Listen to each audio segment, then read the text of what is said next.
আসসালামু আলাইকুম। এইচএসজি 25 ব্যাচের ভাইয়া আপুরা, কি অবস্থা তোমাদের? আশা করি সবাই অনেক বেশি ভালো আছো, সুস্থ আছো। তো তোমাদের যাদের অ্যাডমিশনে এখন পর্যন্ত কোথাও চান্স হয় নাই এবং সামনে ঢাকা সেন্ট্রাল ইউনিভার্সিটি ভর্তি পরীক্ষা দিতে যাচ্ছ, তার পাশাপাশি সেকেন্ড টাইমে আমাদের বাংলাদেশের সেরা বিশ্ববিদ্যালয় আছে, রাজশাহী বিশ্ববিদ্যালয়, জাহাঙ্গীরনগর বিশ্ববিদ্যালয়, চট্টগ্রাম বিশ্ববিদ্যালয়, এছাড়া কৃষিগুচ্ছ, গুচ্ছ, হাজী দানেশ, বিউপি, এই সকল জায়গায় তুমি ভর্তি পরীক্ষা দিতে যাচ্ছ বা দেওয়ার ইচ্ছা পোষণ করতেছো, তাদের জন্য মূলত এই ভিডিওটা। দেখো, লাইফ যদি তোমাকে কখনো দ্বিতীয়বার কোনো সুযোগ দেয় এবং তুমি প্রথমবার যদি ব্যর্থ হও, তো দ্বিতীয় যে সুযোগটা বা লাস্ট যে সুযোগটা, সেটা তোমাকে প্রাণপণ চেষ্টা করতে হবে যেন সেখানে অ্যাটলিস্ট তোমার সফলতা আনা যায়। এবং এই সফলতা অর্জন করার জন্য তোমার যতটুকু পরিশ্রম করা দরকার বা যতটুকু ইফোর্ট দেওয়া দরকার, নিজের বেস্টটা দিয়ে তোমার সেই সফলতা ছিনিয়ে আনা দরকার।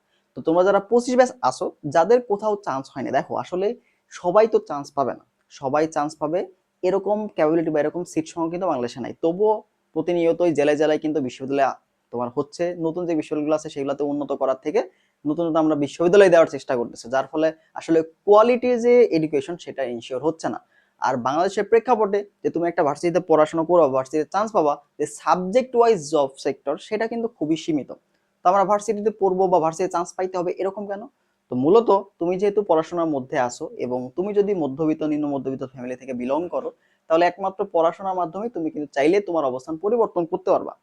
এটার থেকে ভালো একটা ওয়ে কিন্তু নাই। এখন তুমি চাইলেই কিন্তু তোমার বাবার থেকে কয়েক লাখ টাকা নিয়ে ইনভেস্ট করে বিজনেস শুরু করতে পারবা না, বা তুমি চাইলেই কিন্তু এখন 10-12 লাখ টাকা দিয়ে তুমি প্রাইভেট ইউনিভার্সিটি ভর্তি পরীক্ষা দিতে পারতেছো না। তো তোমাকে সেই পড়াশোনা যদি করতে চাও বা কন্টিনিউ করতে চাও, তো তোমাকে একটা পাবলিক বিশ্ববিদ্যালয় চুজ করতে হবে।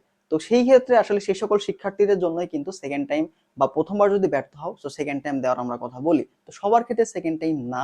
যদি তুমি সেকেন্ড টাইম দেওয়ার মতো নিজের মধ্যে সাহস থাকে, ধৈর্য থাকে, যদি মনোবল ধরে রাখতে পারো, ফ্যামিলি থেকে যদি কিছু সাপোর্ট পাও, তাহলে তুমি সেকেন্ড টাইমে দিয়ে অগ্রসর হবা। তো সেকেন্ড টাইম জার্নিটা কিন্তু অনেক লম্বা একটা জার্নি।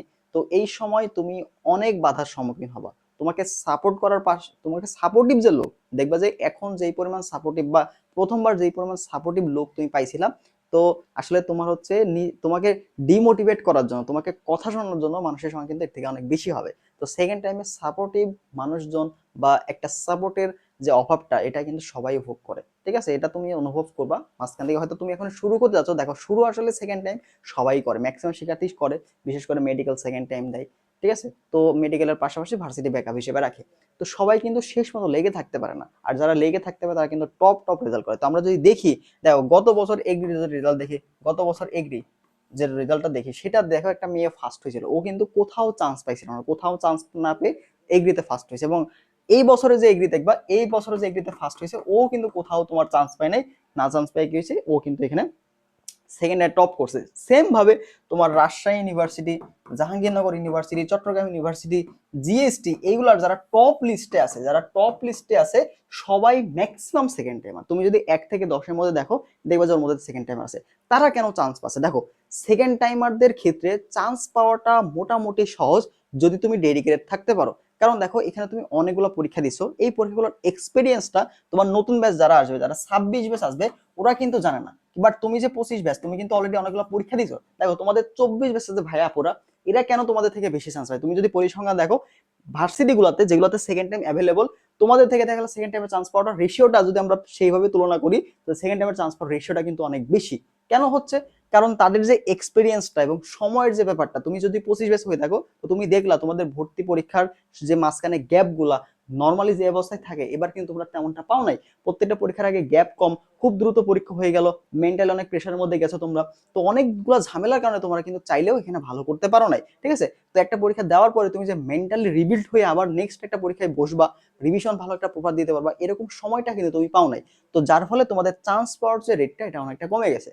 বাট আমরা যদি নেক্সট ইয়ারের দিকে আসি, তো তুমি যদি 25 ব্যাচ এখন সেকেন্ড টাইম শুরু করে দাও, তো এখন তুমি কিন্তু সময়টা পাচ্ছ, যে সময় স্বল্পতার যে ব্যাপারটা, সেটা তুমি কিন্তু এখন পাচ্ছ। তুমি কিন্তু মিনিমাম 7 মাস ইজিলি পাচ্ছ, মিনিমাম 7 মাস ইজিলি তুমি পাচ্ছ। আর এই বছর অ্যাডমিশনটা খুব দ্রুত হয়ে যাওয়ার সম্ভাবনা আছে। তো এই বছর অ্যাডমিশন তোমার হচ্ছে ডিসেম্বর জানুয়ারিতে কভার হয়ে যাবে, ডিসেম্বর জানুয়ারিতে মানে শিক্ষামন্ত্রী আর কি বলে দিছে। আর এ মনে করো যেহেতু বলছে, তাহলে হয়তো হয়ে যাবে। ডিসেম্বর জানুয়ারির মধ্যে অনেকটা পরীক্ষাই দেখবে যে অনেকগুলো পরীক্ষা হয়েছে। দেখবে যে ডিসেম্বরের শেষ থেকে জাহাঙ্গীরনগর বিশ্ববিদ্যালয়ে ভর্তি পরীক্ষা দিয়ে দিছে, আর জানুয়ারির প্রথম সপ্তাহে রাজশাহী বিশ্ববিদ্যালয়ে ভর্তি পরীক্ষা দিয়ে দিছে, ঠিক আছে। আর ফেব্রুয়ারির মধ্যে দেখবে যে গুচ্ছ এগ্রি এগুলো হয়ে গেছে। তার মানে পরীক্ষাগুলো কিন্তু বেশি সময় তোমরা এই বছর দেখবা যে পাবা না, ঠিক আছে। বাট তবুও তুমি কিন্তু 6 থেকে 7 মাস খুব ভালো মতো প্রিপারেশন নিতে পারবা, ঠিক আছে। যদি প্রিপারেশন ভালো নিতে যাও তো তোমার টার্গেট থাকতে হবে যে এইচএসসির আগে আমি একবার সিলেবাস শেষ করবো, খুব ভালো মতো রিভিশন দিব, দেন এইচএসসি পরবর্তীতে ভার্সিটি ওয়াইজ প্রিপারেশনগুলো নিব। তো আমরা টোটাল একটা রোড ম্যাপ নিয়ে তোমার সাথে আসলে এই ভিডিওতে কথা বলবো, এবং আমাদের যে সেকেন্ড টাইম এক্সাম ব্যাচটা আছে এটা নিয়ে তোমাদের সাথে আইডিয়া দেওয়ার চেষ্টা করবো, ঠিক আছে। তো প্রথমে আমরা তোমাদের দেখো স্লাইডটা সাজাইছি যে এখানে তোমরা সেকেন্ড টাইম দিতে পারবা কোথায় কোথায়, এবং তোমাদের মার্ক কাটবে কোথায় কোথায়। দেখো এখানে তুমি কিন্তু মেডিকেল, ডেন্টাল, আর্মি মেডিকেল এখানে সেকেন্ড টাইম দিতে পারবা, এবং এখানে তোমার 3 মার্ক করে কাটে মেডিকেলে। নার্সিং এর ক্ষেত্রে কোনো মার্ক কাটবে না। জাহাঙ্গীরনগর ইউনিভার্সিটি, রাজশাহী বিশ্ববিদ্যালয়, এই দুইটাতে কোনো মার্ক কাটবে না, এবং এই দুইটাতে কিন্তু সেকেন্ড টাইমারদের চান্স পাওয়ার রেট অনেক বেশি। রাবি এবং জাবিতে সেকেন্ড টাইমার রেট অনেক বেশি। চবিতে যেহেতু এখানে 3 মার্ক কাটে তো চান্স পাওয়াটা একটু কঠিন হয়, বাট তুমি যদি ভালো করে প্রস্তুতি নাও, দেখো কাট মার্ক তোমার মনে করো সাপোজ 65, তো তোমার রাখতে হবে 68, তো 3 মার্ক তুমি যদি ভালো করে প্রিপারেশন নিতে পারো, 3 মার্ক তুমি কিন্তু ওভারকাম করতে পারবা, ঠিক আছে। তো সময় তুমি যদি কাজে লাগাইতে পারো তাহলে ইনশাল্লাহ তুমি এখানেও ভালো করবা। এই 3 মার্ক কেটেও তোমার কিন্তু ভালো টপ পজিশনের চান্স হবে। এরপর সব কুমিল্লা বিশ্ববিদ্যালয়, তারপর খুলনা বিশ্ববিদ্যালয় এবং হাজী দানেশ, এখানে কিন্তু তোমার কোনো সেকেন্ড টাইমের মার্ক কাটে না। এবং কুমিল্লা বিশ্ববিদ্যালয়, খুলনা বিশ্ববিদ্যালয়, এগুলোতে সেকেন্ড টাইমার রেট কিন্তু অনেক বেশি। ওই যে বললাম এই বছর যদি চান্স পাওয়ার রেশিওটা আমরা করি, সেকেন্ড টাইমারদের চান্স পাওয়ার রেশিওটা অনেক বেশি ছিল। মেন বিষয় হচ্ছে সময় স্বল্পতা এবং 25-24 বছরের যে অভিজ্ঞতা, এগুলো যারা কাজে লাগাইছে তারা এখানে কিন্তু ভালো করছে, ঠিক আছে। এগ্রিতে অনেক বড় একটা পরীক্ষা, সিট সংখ্যা অনেক বেশি থাকে, গুছোতে সিট সংখ্যা অনেক বেশি থাকে, এবং এই দুটাতেও কিন্তু অনেক শিক্ষার্থী যারা এগুলোতে চান্স পায় না, তো সেদিকে কিন্তু এইদিকে তোমার চান্স হয়ে যায়, ঠিক আছে। একদম সর্বশেষ পজিশন দেখবে গুচ্ছতে, যাদের সেকেন্ড টাইমার 24 বছর, অনেকের কোথাও হয় নাই, এগুলোতে কোথাও হয় নাই, লাস্টে গিয়ে জেএসসিতে হয়েছে। তো তোমাকে এই পর্যন্ত ধরে রাখতে হবে। ওই যে বললাম সেকেন্ড টাইমে তুমি সফল হবা না, টপ করা পসিবল যদি তুমি ধরে রাখতে পারো। তোমার এখানে চান্স হবে না, তোমাকে হাল ছাড়া যাবে না, তোমার এখানে চান্স হবে না, তোমাকে হাল ছাড়া যাবে না। তোমাকে দেখো এগুলোতে কোথাও হলো না, কোথাও হলো না, এগ্রিতেও হলো না, লাস্ট যে পরীক্ষা জিএসটি, এই পর্যন্ত তোমাকে টিকে থাকতে হবে। তো তুমি যদি লাস্ট পর্যন্ত টিকে থাকতে পারো, দেখবে যে লাস্ট পরীক্ষাতে তুমি একটা টপ পজিশন নিয়ে আসতে পারবা। তো এরকম শত শত শত শত কামব্যাকের কথা কিন্তু গল্প আছে, তো এইটা মাথায় রাখবা, ঠিক আছে। সাস্টেতে তোমার জিপিএ থেকে মার্ক কাটে, আইওটিতে তুমি যারা ইঞ্জিনিয়ারিং প্রিপারেশন নিচ্ছ, টাকা পয়সা আছে, আইওটি দিতে পারবা। এমআইএসটি তোমার মোট মার্কের 5% আছে, এমআইএসটি আছে, বিইউপি আছে, বিইউ পরীক্ষাটা কিন্তু অনেক আগে, সবার আগে হয়ে যায়, ঠিক আছে। মেরিটাইম, এভিয়েশন, এগুলোতে সেকেন্ড টাইম দেওয়া যায়। তো তুমি দেখতে পাচ্ছ ঢাবি এবং জগন্নাথ বাদে সবগুলোতেই সেকেন্ড টাইম দেওয়া যায়। তো এত একগুলো একটা সুযোগ, এবং আরো নতুন করে তুমি প্রিপারেশন শুরু করে, এবং তুমি এই বছর দেখো তুমি এতগুলো পরীক্ষা দিছো, এই যে লাইফ যে এক্সপিরিয়েন্সটা তোমার পরীক্ষা দেওয়ার, তোমার হচ্ছে সময়ের যে ব্যাপারটা, তুমি যদি এই লম্বা সময়টা ভালো মতো নিজেকে পড়াশোনার মধ্যে ডেডিকেটেড ভাবে রাখতে পারো, তোমার পজিশনটা কত টপের মধ্যে যাবে তুমি এটা বুঝতে পারতেছো। তোমাকে বারবার যদি রিভিশন দিতে থাকো, নর্মালি তুমি 26 ব্যাচ যারা আছে ওদের থেকে অনেক বেশি ভালো করবা, এটা তো ভাই বলাই যায়, তাই না। তো এই বিষয়টা খেয়াল রাখবা যে সময়টা অবহেলা করা যাবে না। দেখবা যে তুমি চাচ্ছ যে আমি হচ্ছে পরীক্ষার পরে, যারা 26 ব্যাচ আছে ওদের পরীক্ষার পরে শুরু করবা, তুমি সময় পাবা না, কারণ তুমি মাঝখানে যে গ্যাপ পড়ে যাও, তুমি ওই ফ্লোটা ধরে রাখতে পারবে না। আর দেখবা যে ওই সেকেন্ড টাইমে লাস্ট যে সুযোগটা, ওখানে তোমার চান্স মিস হয়ে যাবে। তো সেকেন্ড টাইম তার মানসিকতা যদি থাকে, তো তোমাকে প্রথম থেকে রেগুলার ধরে পড়াশোনা করতে হবে। যদি তুমি ভালো কিছু পেতে চাও ভাই, তোমাকে এখানে পরিশ্রম ছাড়া পসিবল না, ঠিক আছে। তো একবার মারা খাইছো, আবার যদি ইচ্ছা থাকে তাহলে এই কাজ করতে পারো, ঠিক আছে। তো সেকেন্ড টাইমে যারা সফল হইতে চাও তাদের ক্ষেত্রে আসলে যেই বিষয়গুলো মাথায় রাখা উচিত সেগুলো হচ্ছে ধৈর্য, দৃঢ় মনোবল। আমি কিন্তু সেকেন্ড টাইমারদের বারবার একটা কথা বলি যে তোমার যদি ধৈর্য না থাকে তো তুমি সেকেন্ড টাইমে আসবে না। কারণ ওই যে বললাম তোমাকে প্রথম দিকে যারা সাপোর্ট করতো বা সাপোর্টিভ লোকজন ছিল, তাদের থেকে কয়েক গুণ বেশি তুমি ডিমোটিভেট করা লোকজন পাবা, ঠিক আছে। তোমাকে কোথায় কোথায় ডিমোটিভেট করবে, বা তোমাকে ডিরেক্টলি বলবে না কিন্তু ইনডাইরেক্টলি খোঁচা মেরে কথা বলবে। তো ওইগুলা যারা নিতে পারবা না, তারা আসলে সেকেন্ড টাইমে এসে কিন্তু অনেক বিপদে পড়ে যাবা। তো তোমাকে অবশ্যই গন্ডারের চামড়ার মতো কিন্তু তোমার হচ্ছে এই থাকতে হবে, ঠিক আছে। যে কথা গায়ে লাগানো যাবে না, এক কান দিয়ে শুনবা আর এক কান দিয়ে বাড়াই যাবে। যদি এরকম মেন্টালিটি নিয়ে আগাইতে পারো তাহলে সেকেন্ড টাইম তুমি ভালো করো। ওই যে বললাম প্রথম দিকে চান্স না হইতে হইতে হইতে লাস্ট যে পরীক্ষা, এখানে দেখবে যে তোমার টপ পজিশনে চান্স হয়ে গেছে। তোমাকে এই পর্যন্ত টিকে থাকতে হবে। তো সেকেন্ড টাইমে মেন যে ফ্যাক্টর সেটা হচ্ছে ধৈর্য সহকারে তোমাকে টিকে থাকতে হবে। যদি টিকে থাকতে পারো ইনশাল্লাহ ভালো করবা। এবার ডিসিপ্লিন, রেগুলারিটি, তো মোটিভেশন তোমার লাগবে, বাট মোটিভেশনের থেকে সবচেয়ে বড় যে পাওয়ারফুল জিনিসটা সেটা হলো ডিসিপ্লিন। তো তুমি যদি ডিসিপ্লিনের মধ্যে থাকতে পারো, তুমি যদি রেগুলারিটির মধ্যে থাকতে পারো, সেকেন্ড টাইমে ভাই তোমাকে আটকানো যদি আল্লাহ না চাই তাহলে তোমাকে ইনশাল্লাহ আটকাতে পারবে না কেউ, যে তুমি ডিসিপ্লিনের মধ্যে থাকো। তোমাকে আমি বলতেছি না যে রেগুলার তুমি 10-12 ঘন্টা করে পড়ো, তুমি পড়ো, তুমি 4 থেকে 5 ঘন্টা পড়ো, নয় তুমি 3 ঘন্টায় পড়ো, বাট রেগুলার থাকো। তুমি এই 3 ঘন্টা যদি রেগুলার পড়াশোনা করো, তবুও তুমি দেখবা যে 1 মাস পর বা 1 সপ্তাহ পরে তুমি চাইলেই দেখবা যে 3 ঘন্টার বেশি পড়তে পারতেছো। কারণ তোমার তখন পড়তে বসার যে মেন্টালি তোমার ব্রেনটা কিন্তু তখন অ্যাক্টিভ হয়ে গেছে, আমাকে পড়তে হবে, রেগুলার মতো থাকতে হবে। তো তুমি চাইলে কিন্তু তখন এই যে 3 ঘন্টা থেকে সুইচ করে 5-6 ঘন্টা ইজিলি পড়তে পারবা, যখন তোমার রেগুলার পড়ার অভ্যাস থাকবে। তো তুমি চেষ্টা করো যতটুকুই পড়ো রেগুলার পড়তে বসার, কারণ তোমার লাইফের যদি তোমার অন্য কোনো কাজ না থাকে, তোমার যদি সংসার চালানো লাগবে, এরকম করে যে তোমার আউটসাইডে কোনো কাজ করতে হবে, যদি এরকম অবস্থা অনেকেই আছে, তুমি যদি দেখবা কিছুদিন আগে আমরা একটা দেখলাম যে একজন ফুড ডেলিভারি ছেলে, ও তোমার জিসে টপ করছে। তো এরকম যদি না থাকে, বাকি সময়টা যে সময়টা তুমি পাচ্ছ ওই সময়টা অ্যাটলিস্ট পড়াশোনার চেষ্টা করবা, তাহলে দেখবা যেন ভালো কিছু করতে পারবা। তখন নিজে যে গ্যাপগুলো ঠিক করে দেখো, মেইন পরীক্ষাগুলোতে তোমাদের পরীক্ষা একটা পর একটা হইছে, বাট তোমরা যদি নিজেদের গ্যাপটা বুঝতে পারতো যে আসলে এক্স্যাক্টলি কোন কারণে আমার চান্সটা মিস যাচ্ছে, তো এটা যদি তুমি ইমপ্রুভ করতে পারতা, দেখবে যে নেক্সট পরীক্ষায় তোমার কিন্তু চান্স হয়ে যাইতো। ঠিক আছে, তো এটা আমরা অনেকেই করি না। তো একই ভুল আমরা বারবার করতে থাকি, বারবার রিপিট করি, বারবার করে মারা খাই। ঠিক আছে, তো এই বিষয়গুলো একটু ভাই তোমাকে সেকেন্ড টাইম এসে ভালো মতো খোঁজ রাখতে হবে, নোটিস করতে হবে যে আসলে তোমার গ্যাপটা কোথায় ছিল, তোমার প্রবলেমটা কোথায় ছিল ফার্স্ট টাইমে। তুমি যদি সেগুলো ইমপ্রুভ করতে পারো, জাস্ট একটা কাজ তুমি যদি করো যে তোমার গ্যাপটা তুমি ইমপ্রুভ করো, কোন কারণে তোমার চান্স বেশি এটা জাস্ট তুমি একটু ভালো করে ইমপ্রুভ করো, ইনশাল্লাহ তোমার সেকেন্ড টাইমে টপ করবা। একটা কাজ করো, ঠিক আছে। তো এরপর আসো বেশি বেশি প্র্যাকটিস। তো প্র্যাকটিসের কোনো বিকল্প নাই, তোমাকে সর্বোচ্চ পরিমাণে প্র্যাকটিস করতে হবে যদি তুমি সেকেন্ড টাইম ভালো করতে চাও। নট অনলি সেকেন্ড টাইম, তুমি যদি অ্যাডমিশনে ভালো করতে চাও তো তোমাকে প্র্যাকটিস করতে হবে। যে পরীক্ষার হলে বলো না ভাই নার্ভাসনেস কেন লাগে, তোমার কনফিডেন্সের অভাব। কনফিডেন্স কেন অভাব তোমার কম হবে, যখন তোমার প্রিপারেশনটা দুর্বল থাকবে। তো তুমি যদি এমন ভাবো যে নিজে থেকে আমি অনেকগুলো প্রশ্ন সলভ করতে পারি, যে কোনো প্রশ্নে আসলে আমি নিজে থেকে সলভ করে আসতে পারবো, ভাই তোমার এমনিতে কনফিডেন্স কিন্তু বেড়ে যাবে।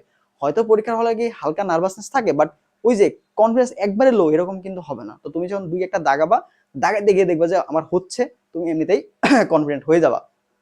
তোমাকে নিজে নিজে প্রশ্ন সলভের যে ক্যাপাবিলিটি, প্রশ্ন সলভিং এর যে স্কিল, এটা তোমাকে রপ্ত করতে হবে। ঠিক আছে, তো এই জিনিসগুলো তুমি সেকেন্ড টাইম এসে করবা। মেন প্রায়োরিটি দিবা হচ্ছে পড়াশোনা করে। বাকি তুমি যে দেখো, তুমি কাজ করেও তুমি রেগুলার পড়াশোনা করতে পারো, 3 ঘন্টা পড়ার সময় বের করা এটা কোনো ব্যাপার না। তুমি এখন ছাত্র আসো, তোমার এখন অ্যাডমিশন কিন্তু শেষ হয় নাই, তুমি যখন চান্স পাবা তখন তোমার অ্যাডমিশন শেষ হবে, এটা মাথায় রাখবা যে আমি এখনো অ্যাডমিশন একজন ক্যান্ডিডেট, আমি এখনো ভর্তি পরীক্ষার্থী, আমার জার্নি শেষ হবে, আমি যখন চান্স পাবো তখন আমার জার্নি শেষ হবে, এরকম মাইন্ডসেট নিয়ে তোমাকে আগাতে হবে। তো এইভাবে যদি আগাইতে পারো তাহলে ইনশাল্লাহ ভালো হবে। যদি পরিশ্রম করতে পারো, সঠিক স্ট্র্যাটেজি মেনটেন করতে পারো, সেকেন্ড টাইমে তুমি সফল হবা। ঠিক আছে, আচ্ছা। তো আমাদের যে সেকেন্ড টাইম এক্সাম ব্যাচটা আছে, তো এটা নিয়ে একটু কথা বলবো। দেখো, আমাদের সেকেন্ড টাইম এক্সাম ব্যাচটা আমরা দুইটা ফেজে ভাগ করছি, একটা হচ্ছে এইচএসসি পর্যন্ত, আর একটা হচ্ছে এইচএসসি পরবর্তী পর্যন্ত। দুইটা ফেজে কেন ভাগ করলেন ভাই? কারণ প্রিপারেশনটা আমরা দুইভাবে নিব। তো এইচএসসির আগে আমরা কম্বাইন্ড প্রিপারেশনটা নেব তোমাদের, যেন সকল ইউনিভার্সিটির কম্বাইন্ড প্রিপারেশন। আমরা এইচএসসি পরবর্তীতে এক্সাম ব্যাচ আনি আলাদা করে, ভার্সিটি প্রিপারেশন আলাদা, ভার্সিটি ভিত্তিক প্রিপারেশনের জন্য। তখন তোমরা এইচএসসি পরবর্তীতে কি করবা, ভার্সিটি ভিত্তিক এক্সাম দিতে পারবা। ঠিক আছে, তার আগে কি করবা, তার আগে আমরা কম্বাইন অল ইউনিভার্সিটি। ঠিক আছে, অল ইউনিভার্সিটি, এখানে কি থাকবে, প্রত্যেকটা চ্যাপ্টারের সকল টাইপের প্রশ্ন থাকবে। সাপোজ ছবিতে থিওরি প্রশ্ন আসে, রাবিতে ম্যাথমেটিক্যাল প্রশ্ন আসলো, আর একটা জায়গাতে মনে করা হচ্ছে একটু মধ্যমানের প্রশ্ন আসলো। তো সব ধরনের প্রশ্ন এখানে থাকবে, সহজ, কঠিন, মধ্যম, 3 ধরনের প্রশ্ন তুমি এখানে পাবা। তো এখানে মিক্সড প্রশ্ন আমরা প্রথম স্টেপে এক্সাম নেব, যেন যেমন প্রশ্ন আসুক না কেন সবগুলো ইউনিভার্সিটি কভার হয়ে যায়। ঠিক আছে, ছবিতে মনে করো হুট করে এবার ম্যাথ দিয়ে দিল, তখন তুমি কি করবে, যে প্রথমবার যে এক্সাম দিলা কম্বাইন্ড এক্সাম, এটা তোমাকে হেল্প করবে। ঠিক আছে, তো প্রথম ফেজের এক্সামগুলো আমরা কম্বাইন্ডলি দেব। আর এখানে সকল বিষয়ের এক্সাম হবে। ঠিক আছে, পদার্থবিজ্ঞান, রসায়ন, জীববিজ্ঞান, গণিত, পাশাপাশি তুমি যে বাংলা ইংরেজি দেখাও না, এটাও তোমার হবে। এবং তুমি যখন ভার্সিটি ভিত্তিক প্রিপারেশন আসবে না, তখন তোমাকে আইসিটি এক্সামও নেওয়া হবে, তোমার তখন আইসিটি এক্সাম হবে। যেমন রাবির জন্য আইসিটি এক্সাম হবে, জাবির জন্য আইসিটি এক্সাম হবে, খুলনা ইউনিভার্সিটির মধ্যে আইসিটি আছে, তো খুলনা ইউনিভার্সিটির জন্য তোমার আইসিটি হবে। তো এইভাবে আমরা তোমাদের প্রিপারেশনগুলো কিন্তু নেওয়াবো। তো এক্সামগুলো আমরা এবার ফুল সিলেবাসে নেব, যেহেতু তোমাদের ফুল সিলেবাস। আরেকটা বিষয় যে ভাইয়া ফুল সিলেবাসে এক্সাম আমি কি করব, দেখো তোমাদের জন্য আরেকটা সুযোগ খবর আছে, সেটা হচ্ছে শর্টের বাইরে যে চ্যাপ্টারগুলো আছে সেগুলোর উপর আমরা ক্লাস রাখবো, বিশেষ করে ফিজিক্স, কেমিস্ট্রি, ম্যাথ। তো কেমিস্ট্রির ক্ষেত্রে আসলে বেশি নাই, দুইটা চ্যাপ্টার সহজ ইজি চ্যাপ্টার, তারপরে প্রবলেম হবে তোমার ফিজিক্স আর ম্যাথে, প্যারা নাই। তো ফিজিক্স এবং ম্যাথের শর্টের বাইরে যে চ্যাপ্টারগুলো আছে এগুলো আমরা সম্পূর্ণ তোমাদের যতটুকু দেওয়া যায় ডেডিকেটেড একটা ক্লাস তোমাদের দিব, টাইপ ওয়াইজ ভাগ করে দিব, যাতে তোমরা ওই ক্লাসগুলো করে তোমাদের ম্যাক্সিমাম প্রশ্ন কভার হয়ে যায়। ঠিক আছে, এবং আমরা এক্সামগুলো তোমার একটা ইফেক্টিভ রুটিনের মাধ্যমে যেভাবে নিলে তোমাদের জন্য সুবিধা হয়, বেস্ট একটা আউটপুট পাওয়া যাবে, ওইভাবে কিন্তু আমরা রুটিনটা সাজাবো। এবং আমাদের এক্সামটা শুরু হবে আজকে, আমাদের এক্সামটা শুরু হবে তোমার হচ্ছে 12 মে থেকে। ঠিক আছে, 12 মে থেকে আমাদের এক্সাম শুরু হবে এবং 10 মে আমাদের রুটিনটা প্রকাশিত হবে। ঠিক আছে, 10 মে আমাদের রুটিনটা প্রকাশিত হবে।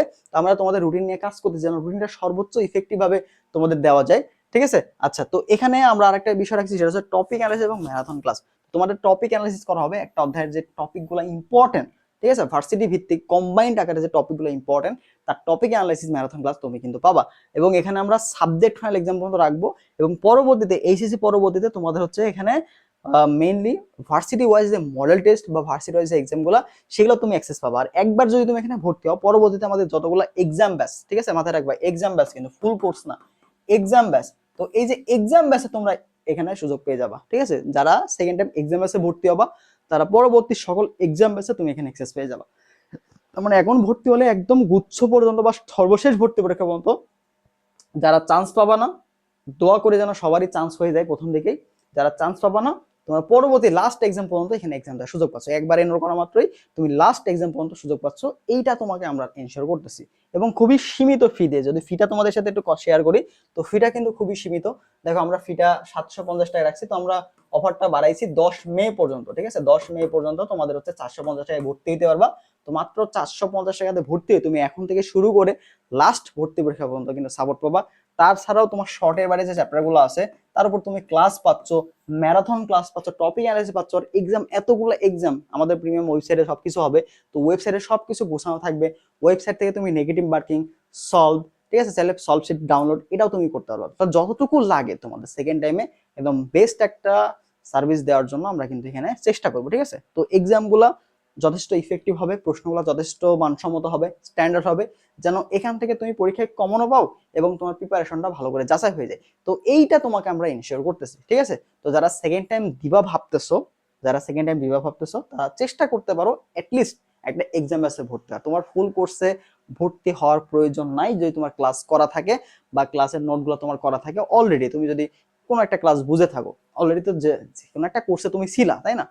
তো অ্যাটলিস্ট এক্সাম ব্যাচে ভর্তি থেকে রেগুলারিটি মেনটেন করার চেষ্টা করো। এটা যদি পারো দেখবে যে ইনশাআল্লাহ সেকেন্ড টাইম তুমি ভালো করবা। আর এই বছর কিন্তু এত বেশি সময় তোমার দিবে না এডমিশনে, ঠিক আছে। এইচএসসি পরে তোমাকে প্রিপারেশনটা এইচএসসি এর আগেই ওদের আগে শুরু করতে হবে। যদি ভাই টপ করতে চাও, 26-20 বিট করতে যাও, তো তোমাকে অবশ্যই এখন থেকে শুরু করতে হবে। যদি না পারো হাতে হারিকেন আবার দিয়ে দিবে, ঠিক আছে। তো যারা এক্সাম ব্যাচে ভর্তি হয়ে চাচ্ছ, আমি হোয়াটসঅ্যাপে একটু যোগাযোগ করবা, অথবা আমি ওয়েবসাইট লিঙ্কটা দিয়ে দিচ্ছি কমেন্ট বক্সে, সেখানে ডিটেলসটা দেওয়া আছে কি কি থাকতেছে এক্সাম ব্যাচে, ওইটা দেখে চট করে ভর্তি হয়ে যাবে, ঠিক আছে। ডিসকাউন্ট যেহেতু চলতেছে, তো ডিসকাউন্ট শেষ হওয়ার আগে দ্রুত ভর্তি হয়ে যাও, ইনশাল্লাহ সেরা একটা জার্নি তোমাদের হবে। ওকে, তো ভালো থাকো সবাই, দেখা হবে পরবর্তী কোনো একটা গাইডলাইন ভিডিও বা ক্লাসে।